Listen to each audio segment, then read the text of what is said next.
Recently, I was on Reddit looking at a few cryptid-related subreddits when I stumbled upon a Bigfoot-related post that piqued my interest.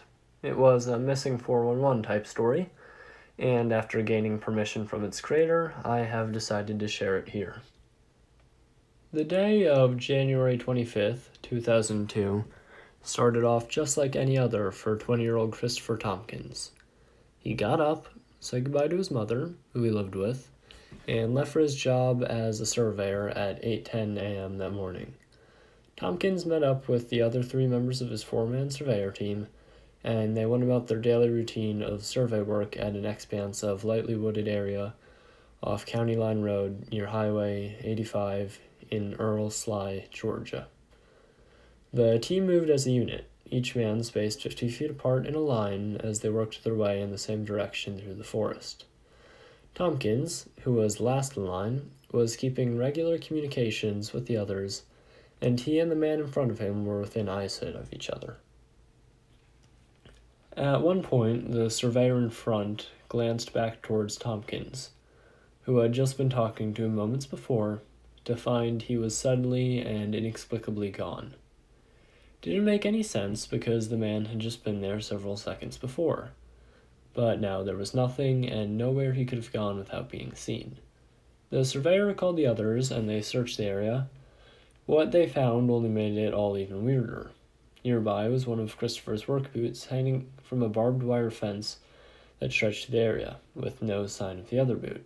In a patch of grass next to the boot were his work tools, a blue fiber from his work pants, and 12 cents. That was that, and it seemed as if Christopher Thomkins had simply blinked out of existence. It would not be until 1 p.m., around 4 hours after the disappearance, that one of the other surveyors would finally call their boss to say that Christopher had vanished. And oddly enough, the missing man's own mother was not told about the incident until 4:15 p.m. Even then, she was informed that they had to wait 24 hours for the police to do anything, and when the authorities finally stepped in, they were not able to find any additional clues as to what had happened to him. A more intensive search was launched, but nothing was turned up until months later, when the missing work boot was bizarrely found by chance on the private property of a man who lived 900 yards from where Christopher had gone missing. How did this man just go missing in practically the blink of an eye, he in full view, only to leave behind just one boot? Where could he have gotten to so fast, and why were there no other signs of him anywhere? What happened to Christopher Thomkins? The disappearance has long remained baffling, and was first brought to mainstream attention when it was mentioned in the famous series of books on vanishings, The Missing 411 by David Belides, and as with many cases of people who have vanished into thin air, theories as to what happened to him have varied from the mundane to the truly bizarre.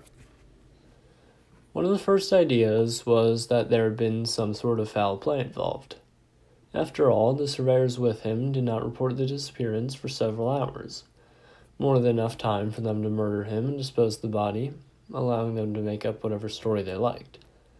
However, there was no motive at all for this, no evidence of foul play, and none of the other surveyors were ever seriously interrogated or investigated on the matter. There was also the idea that Thomkins had simply walked off the job and ran off to start a new life, an idea supported by his boss's claim that Christopher had been acting strangely in the days leading up to the vanishing. But his own mother adamantly denied this, saying in an article for the Ledger-Inquirer, "Chris lived with me and I saw him every day.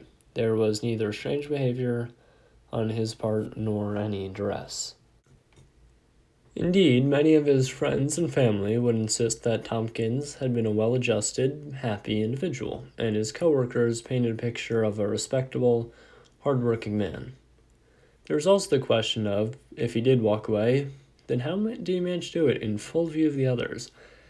And why did he do it minus one boot and while leaving behind those other bizarre clues? Another idea was that he might have been attacked by a wild animal. But if that were the case, why wouldn't there be more evidence of a struggle or injury? And how could this possibly happen within moments and in eyesight of the other surveyor without him knowing? It doesn't make sense. This is where we get into some more far-out theories that have made the rounds. One idea is that Christopher had seen something out there that he was not supposed to, and was silenced by some mysterious party, with the authorities in on it all, which would explain lag time in informing his family. Even weirder still is the idea that some mysterious, and obviously very powerful, force had actually picked him up and carried him off, with his belongings snagged on the fence as he was leaving. Ghosts? UFO? Bigfoot? Who knows? There are even the ideas that the culprit could be some sort of vortex, a rift between dimensions, or even the doing of ancient Native American spirits or curses from the day, so when the native Creek people were massacred and driven from these lands by encroaching settlers. Of course, there is no evidence whatsoever for any of these more outlandish possibilities either, and they serve merely to add a layer of additional bizarreness to an already bizarre case. What happened to Christopher Thomkins? It remains a complete mystery. The photo I've had on screen throughout this video was found on Google Maps by the Reddit user that made the post I've been discussing. It's an image of what appears to be a Bigfoot in extremely close proximity to where Thomkins went missing.